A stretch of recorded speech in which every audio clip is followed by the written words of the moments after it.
Okay. So, welcome to everyone who's here. This is, this is the present moment.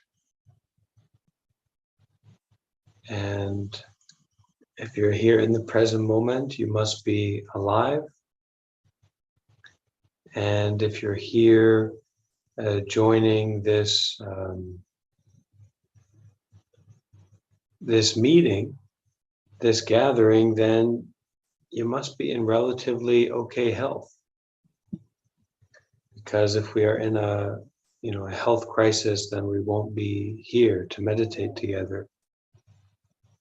So all that considered, there's a lot to be grateful for, a lot to appreciate. Everyone is invited and welcome to share their camera here in the Zoom meeting. And we have some people watching, following along on TikTok, have some people watching on YouTube.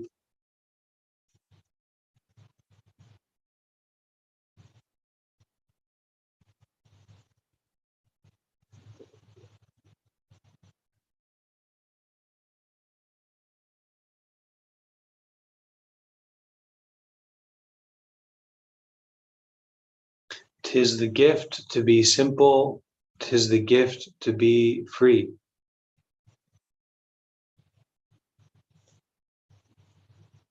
Simple and free.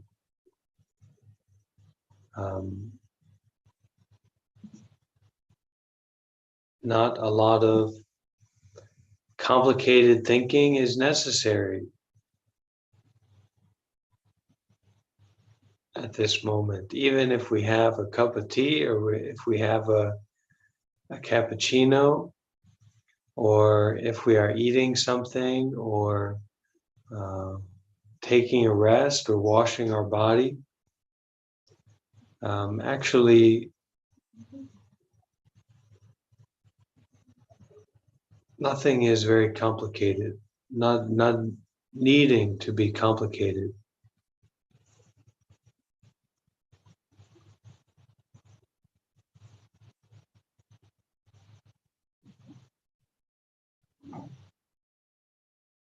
Yet somehow things can become very complicated.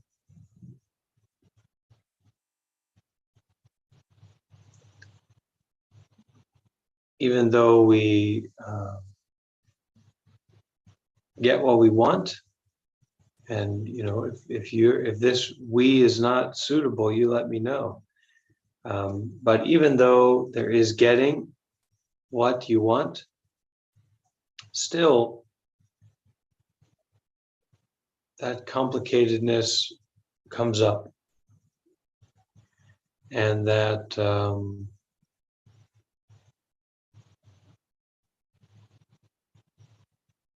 suffering comes up.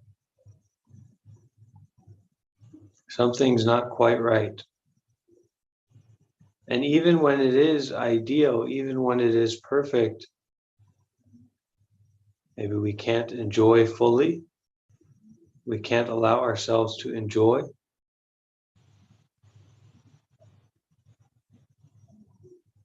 But then also we get ourselves into trouble. When for myself, when life is too comfortable, when I have everything I want and the temperature's just right, and I've got my computer, I've got my tablet, I got my smartphone, I got all my things with me, right? Everything that I like, have it in front of me. Air conditioning and clean area, nice smells, everything's comfortable, quiet.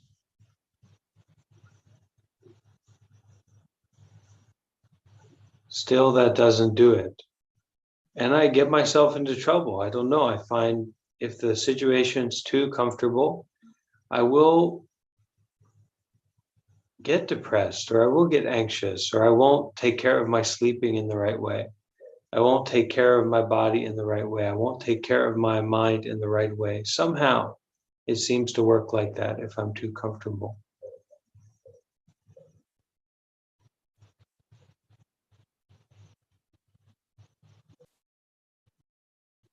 So what to do about this?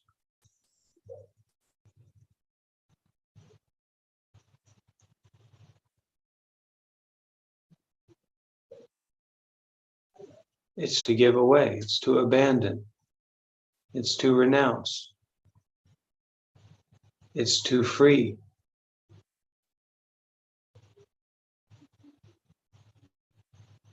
Take a cup of water and pour it out.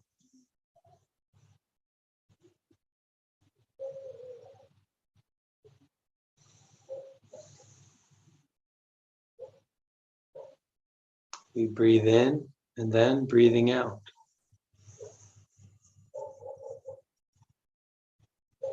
So meditation is like that, and generosity is like that.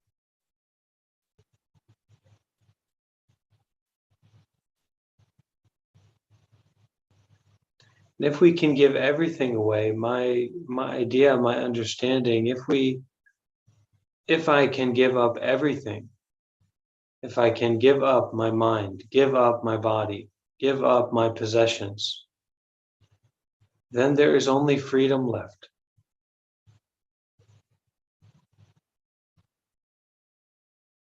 There is only power left. Only boundlessness, only giving away, only freeing, only releasing, only sharing out is left.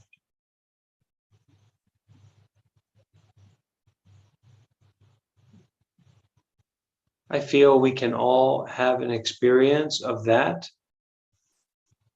any moment, every moment, this moment. I think it's fair. If freedom is knocking on our door, I think it's true.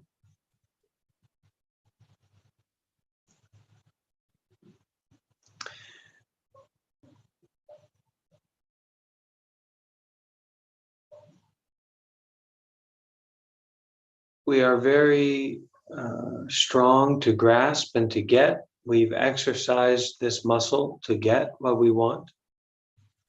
And our practice of meditation is to exercise the muscle of giving away, abandoning, letting go, to detach.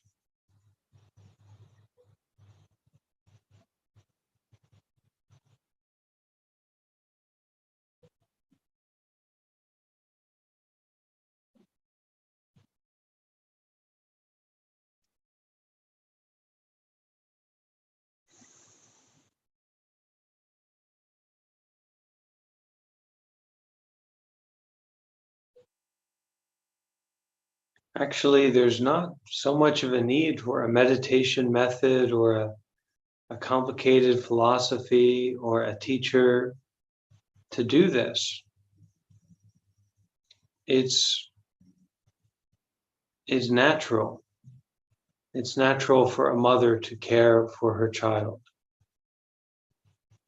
to give everything. Normal.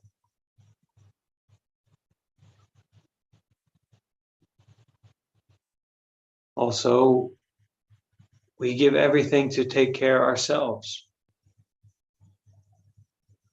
We will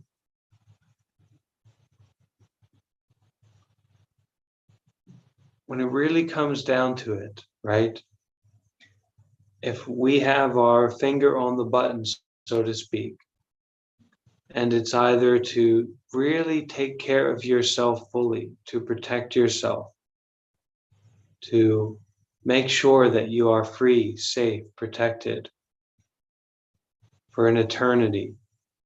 Are you going to press that? Are you going to destroy everything, destroy the whole world, give up the whole world to take care of yourself? Of course you will. You will press that button. to nurture, to care for, to heal, to protect, to free forever yourself. So we know about giving up and letting go.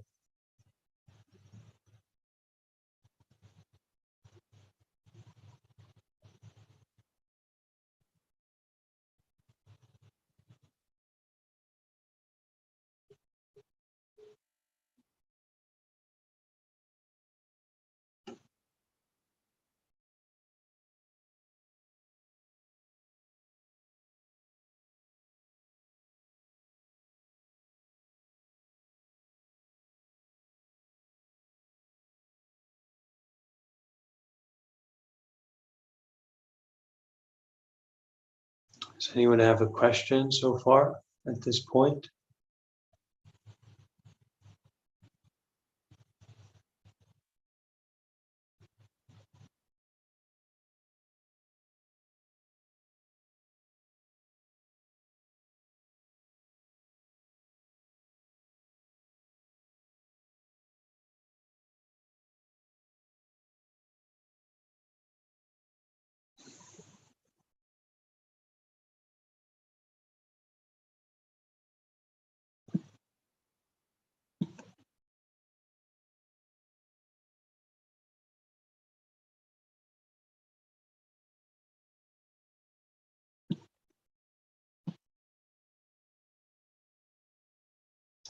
Raffia says, when you are depressed, the act of letting go gets extremely hard. The emotions overtake. Right.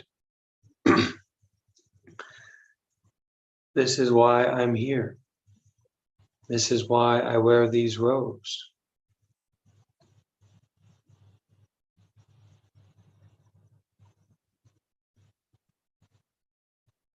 If we are going to a destination, maybe it's a durian farm or a mango farm or something,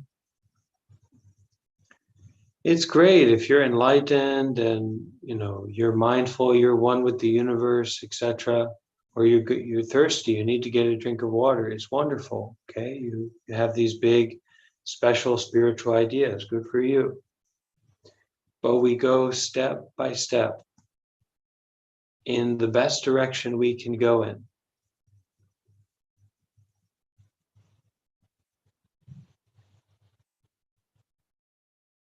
To get that drink of water. So simple, practical, comprehensive, engaged.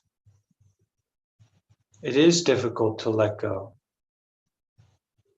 And when we get more and more involved in letting go, in detachment, things that have been covered up by our constant grasping and our constant distracting ourselves come up. Now we have to learn to let go of these things that are more subtle, more stuck to the bones of our heart and our mind. But this letting go is quite natural.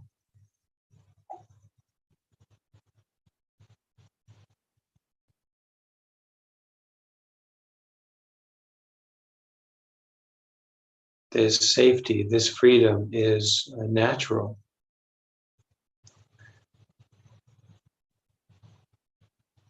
My understanding is that the created truth, so this muck and this gruck, this trauma that gets stuck on our bones and in our mind, in our body, right? The body keeps the score. This created truth is arising from the original truth of ever new impermanent nature. The created truth, pictures, stories, traumas, our current understanding that's based on someone at some place at some time, right? Everyone here knows about that power, that truth, that created truth, some person, some place, some time.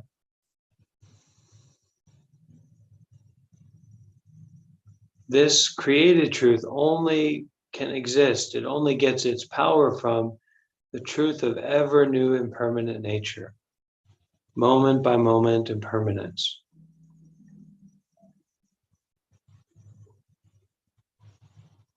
Otherwise, none of this works. Everything will be solid, stuck, trapped. That thought loop, that trauma, that experience, that identity will be just solid as a rock. So we can be aware of this sense of solidity, of this created truth, but actually it is only existing according to ever new impermanent nature, impermanence. It gets its power, it gets its existence from impermanence.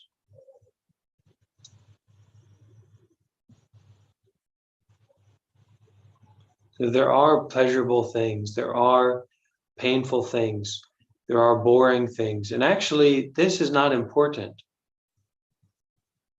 Pleasurable things are not important, painful things are not important, boring things are not important.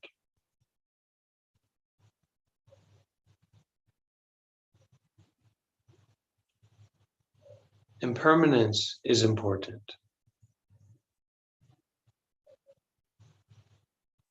But if you are grasping so tightly on this is pleasurable, this is painful, this is boring, then you're stuck.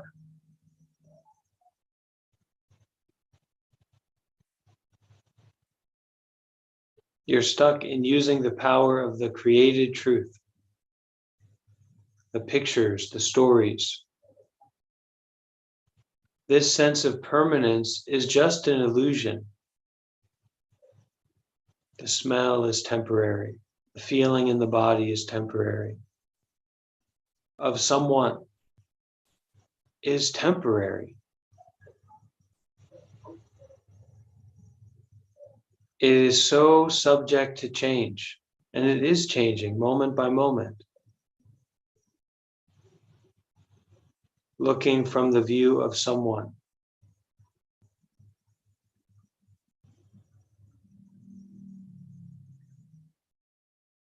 In fact, the view, the perspective, the understanding of not someone is very realistic. Very natural view, not someone.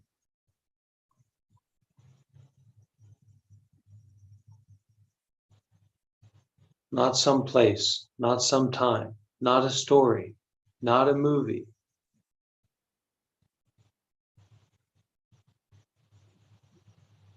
Whether you are convinced or not is not important. This really feels painful. This really feels pleasurable. This is really happening. This person's really good. This person, being convinced doesn't matter. Don't be convinced by anything. And if you are convinced by it, don't see it as that important. Don't give so much attention to it.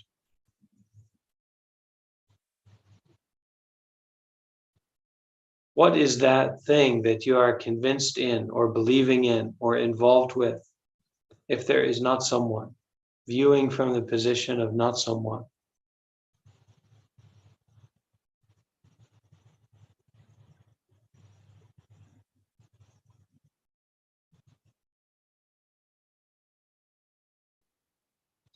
So it means that every day the monk has to eat. Every day the child needs warmth.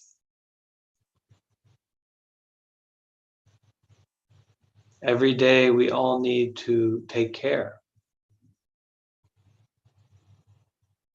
So we have to try and try and try and try and try. Through failure, failure is the doorway to success. But if you don't try, then there's nothing. There's no success. There's just falling and sinking into your habit energy. same way of doing things, same way of seeing things, same someone that you've gotten accustomed to.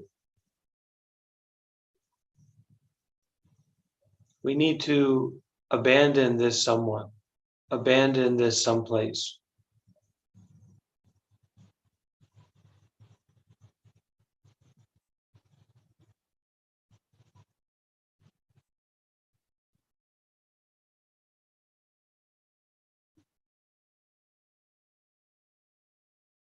Through this try is the try of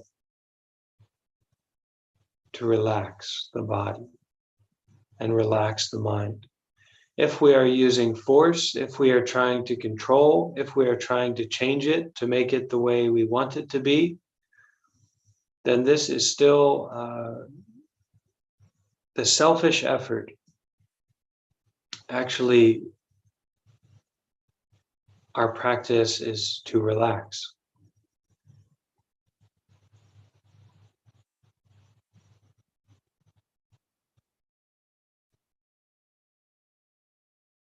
Relax the body completely.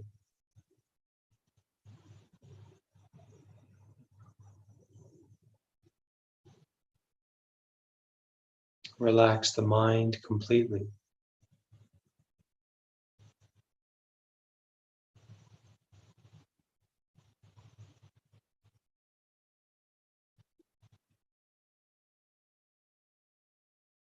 Aware of our breathing.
Breathing, aware, letting go.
This time we can open our eyes if they're closed. Can massage our face and head. Move the body.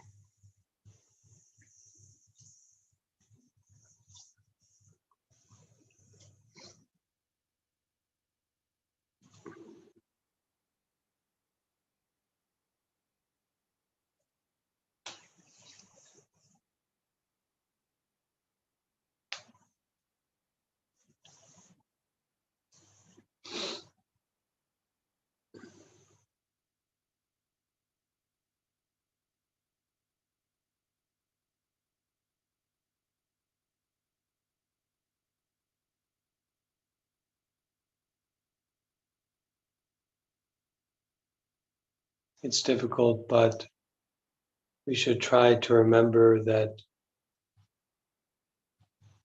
there's no point in our meditation where we are trying to get something. So it's always that letting go, letting go, letting go, letting go, coming back to the breath.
Okay, any questions or sharing your experience?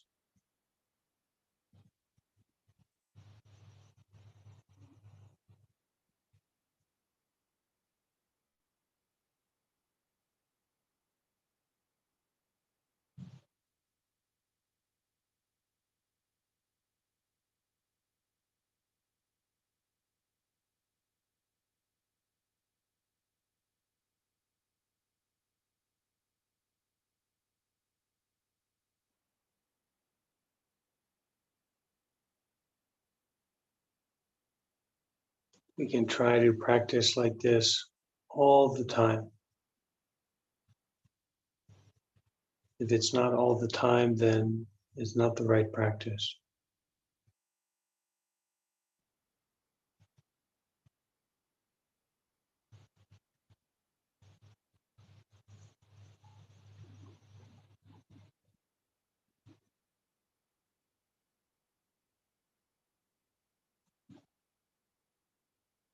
Okay.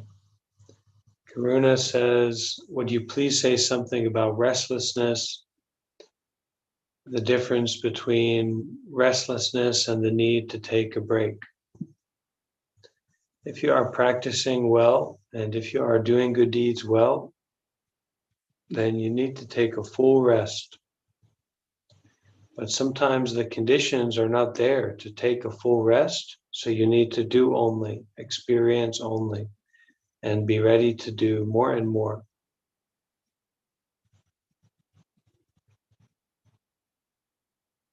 Conditions are not always there for us to take a rest, so we need to learn to rest through doing only and experiencing only. Resting through detachment.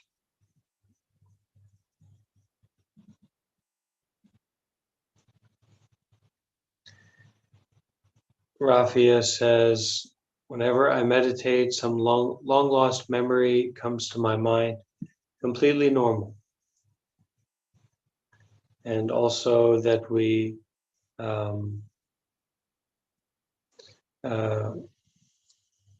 Rafia says, plus I'm failing to practice in daily life these days. There was a time a few months ago I was able to be mindful in days activities, but now it's just not happening.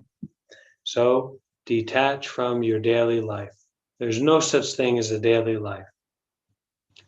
Okay, daily life is for McDonald's. If you want a daily life, then go to McDonald's, okay? The truth is here in the present moment. This is where our life is. This is where our life will always be. So if you want to practice mindfulness, then the thoughts about mindfulness with detachment, then the thoughts about how you were and where you were and what you experienced are just to be abandoned, or just to be experienced only, and not to give anything, no extra layer of involvement with those thoughts, with those ideas.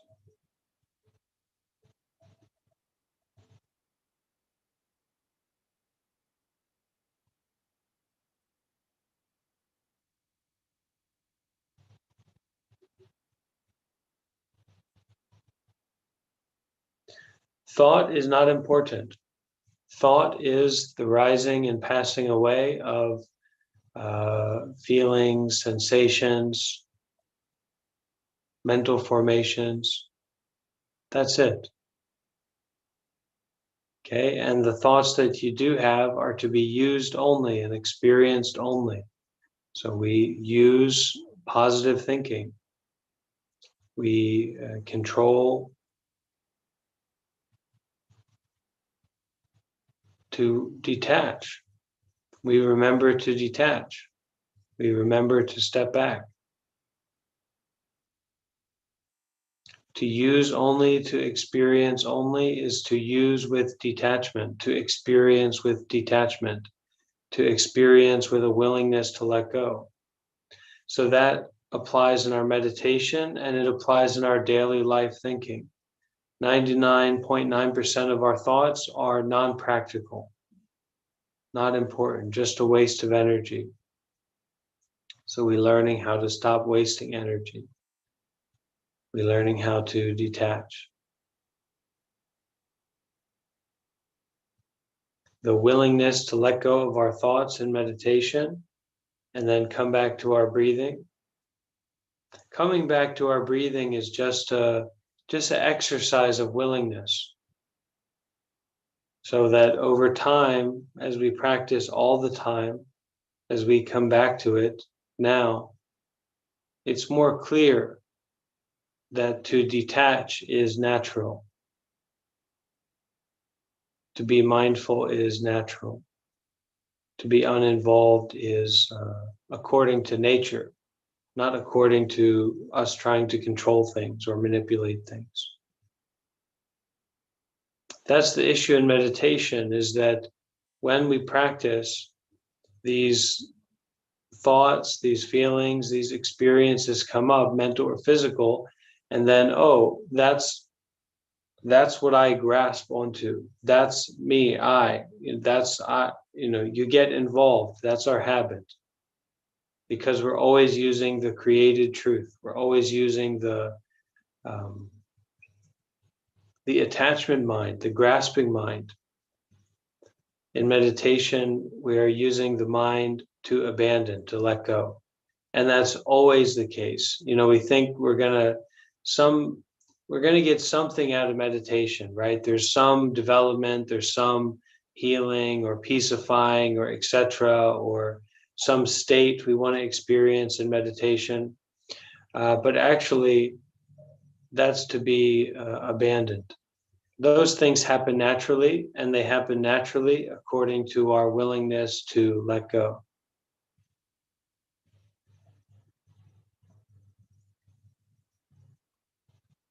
Every time we practice meditation together like this, it's a wonderful opportunity to sit together, to breathe together, to relax together, and that's it. according to how much you're willing to give up and to let go, then that's what you get back. What you do, you get back. So if you are grasping, you get back grasping. If you are detaching, if you are letting go, you will get back the power of letting go. But it's very subtle. It's happening moment by moment. And meditation, we're entering into our refined, our subtle, our intimate, moment by moment way of being. So it, or difficult or easy, but all of that is just to be experienced only and to be mindfulness and detachment. Mindful and willing to let go. And our meditation method, our breathing, is our pathway or our reminder or our tool for mindfulness and detachment, present moment awareness and a willingness to let go. Well, how do I do that? Following the breath as it comes in and goes, just sitting here.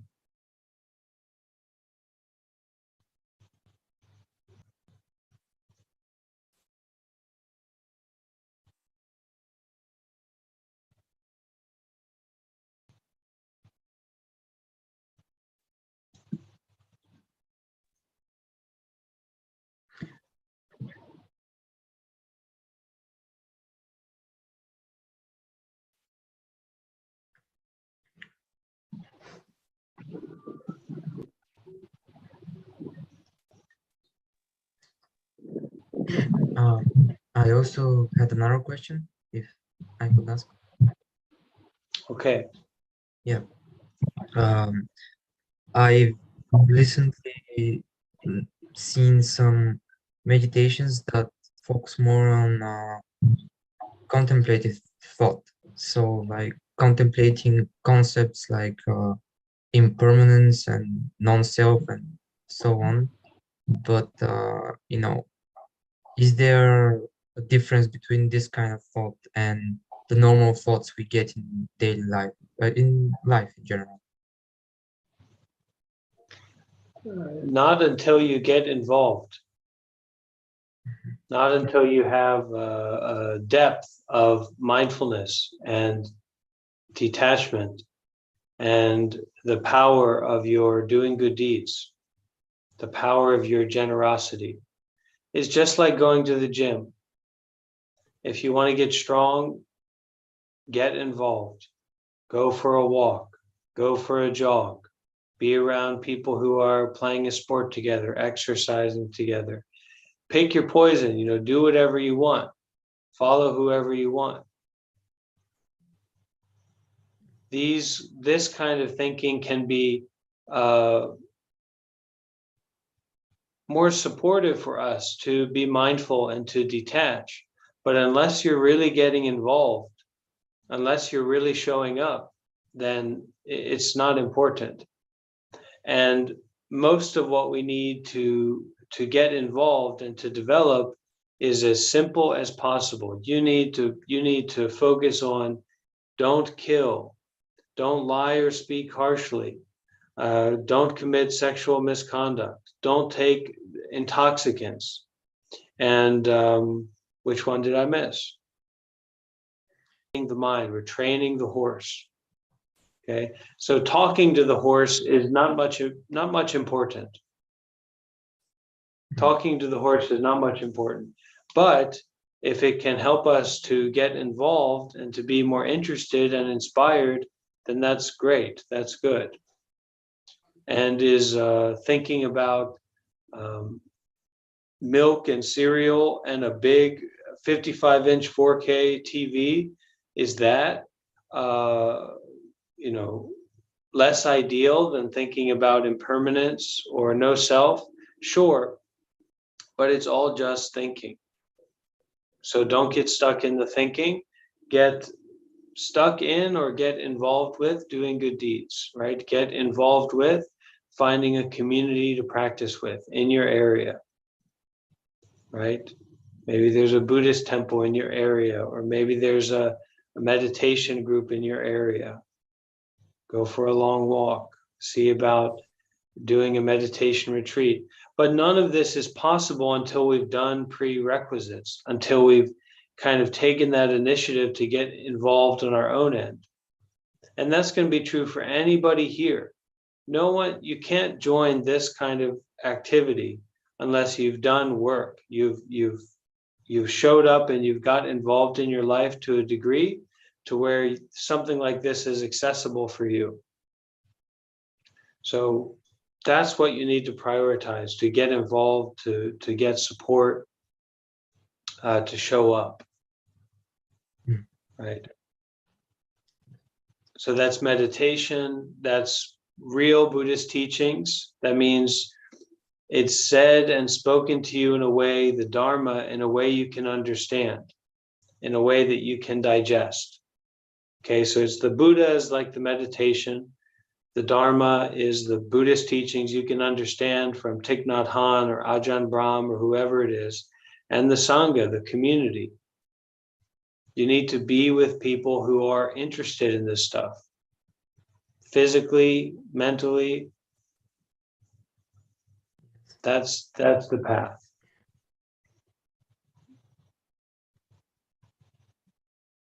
That's what we go towards, and that's what we take refuge in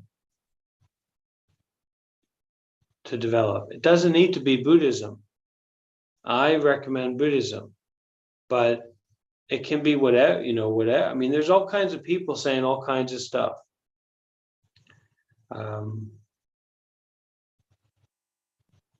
But community, grounded community, simple, wholesome, teachings that are simple and accessible and workable for you and understandable for you, and your meditation practice that should also be simple, stable, right? It's like going for a walk with a child, 3-year-old child, 5-year-old child. What are we talking about here? Just enjoy, just walk, just breathe. And the more fully you can be there in that moment, to just walk and be with that freedom and that innocence and that clarity of just walking and just being out in nature, that sense of wonder, that openness, that authenticity. There's no contrivance. That child's not trying to sell you anything. If you've got any kind of head on your shoulders, you're not trying to sell the child anything. They don't have money.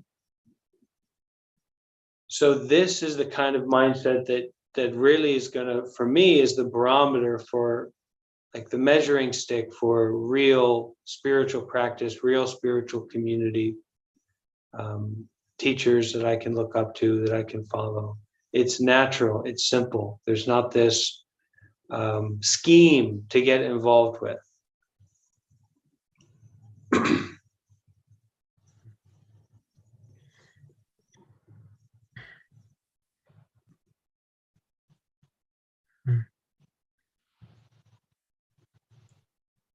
And be ready to change your life.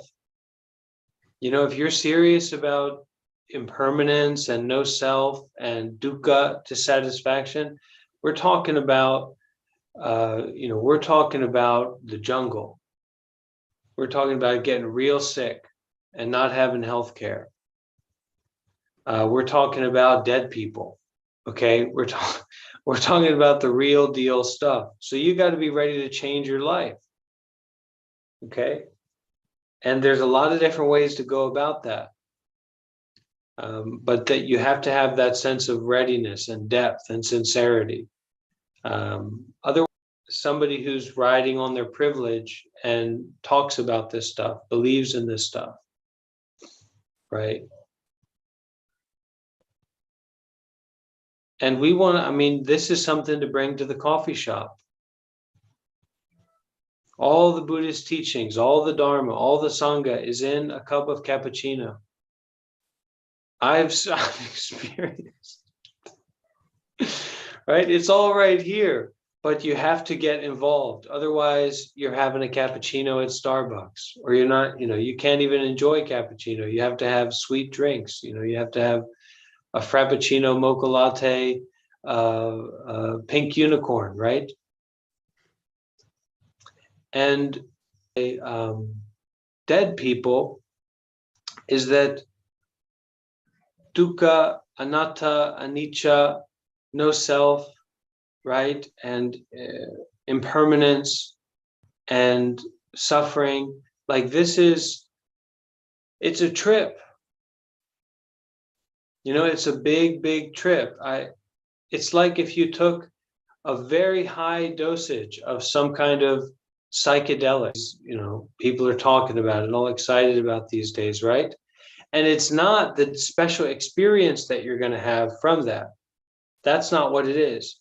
It's that this is that comprehensible, ever-changing reality is right here. The reality of this body fading away, for sure, is right here. That's what it's pointing to. It's even deeper than that, impermanence. So to understand that and to face that, we have to get involved. We have to meditate. Have to look inside. Have to embrace this present moment experiencing without all the toys and the privileges.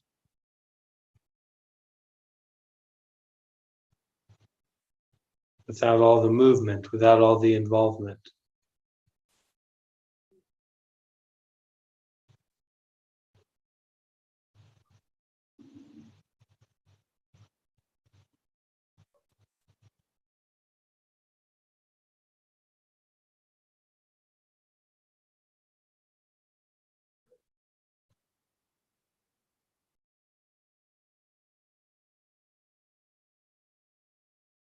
And I would say don't limit it to meditating, because it's more important that you're ready to give up, to let go. It's not just meditation. It's not about meditation.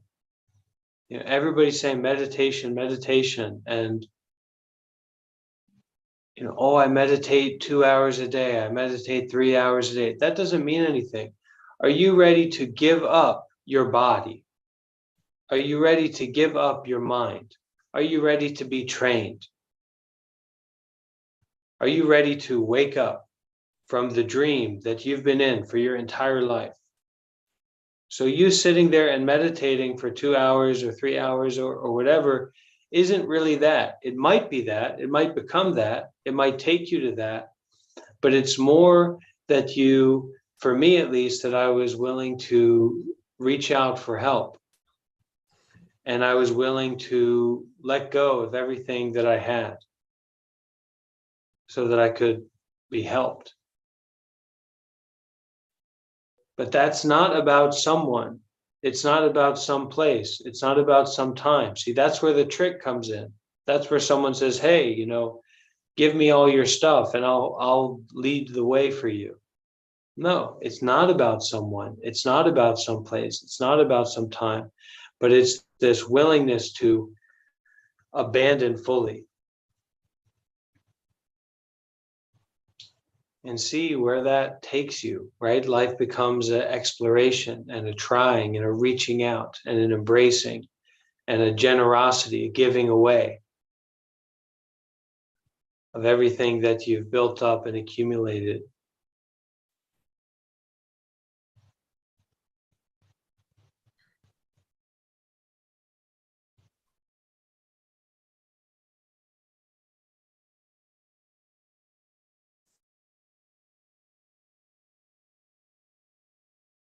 Everyone has something to teach us. But if we want to get something from them or we want to give something to them, then we can't receive that teaching. We're too self-involved. We're too much grasping. Right? If your hands are already grasping onto something, then you can't receive what someone else has to offer you.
Anyone else have a question or to share?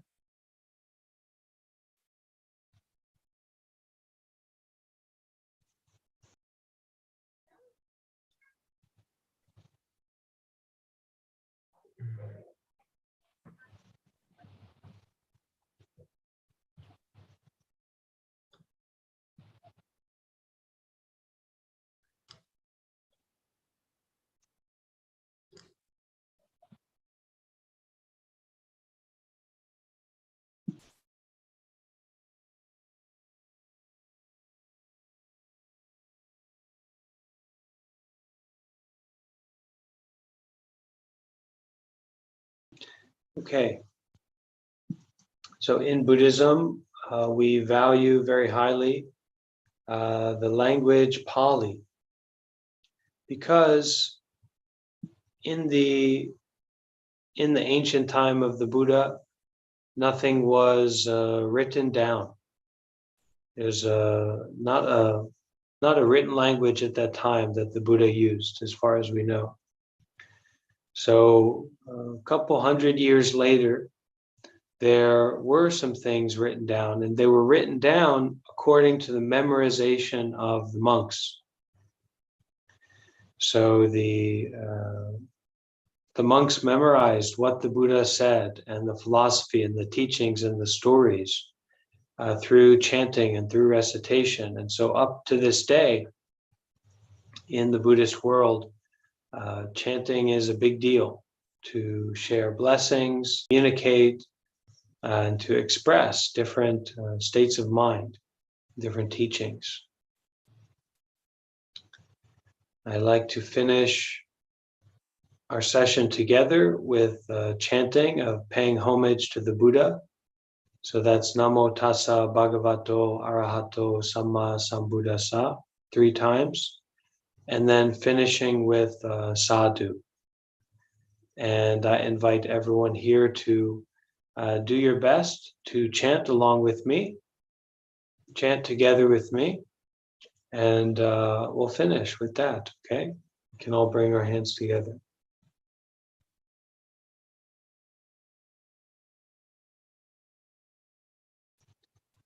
Namo Tassa Bhagavato Arahato Samma Sambuddhassa.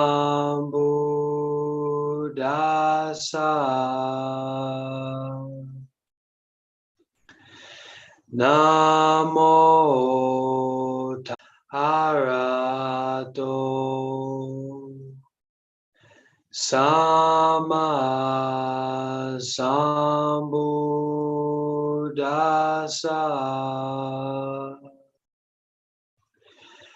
Namo Tassa Bhagavato Arahato Samma Sambuddhassa.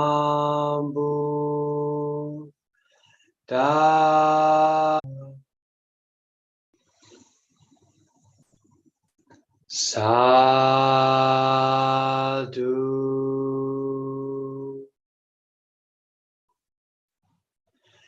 Sadhu.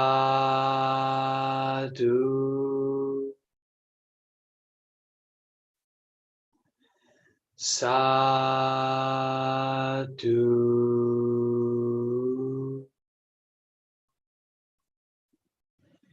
We can all make a deep bow.